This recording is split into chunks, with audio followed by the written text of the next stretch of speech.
তার চেয়ে দামি হলো স্বামী, তা না হলে তোমার বৌদি আজ তোমার দাদার জন্য বিধবা সেজে থাকতো না। আর তুমি একদিকে আমার স্বামী, অন্যদিকে মানুষের সেবক ডাক্তার। তাই তোমার আচরণে সন্তুষ্ট হয়ে তোমার মতো স্বাচ্ছন্দ্বেষী ডাক্তারকে দিয়ে গেলাম আমার ঘৃণার তুৎকার।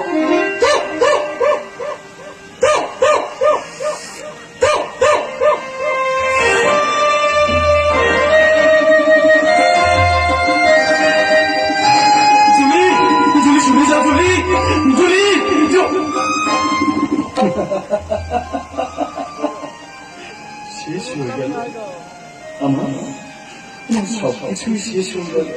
যাব আমি আমার বাবা মা দাদা বৌদির পায়ে ধরে বলবো আমি ভুল করেছি, তোমরা তোমরা আমাকে ক্ষমা করো, আমাকে ক্ষমা করো, আমাকে ক্ষমা করো।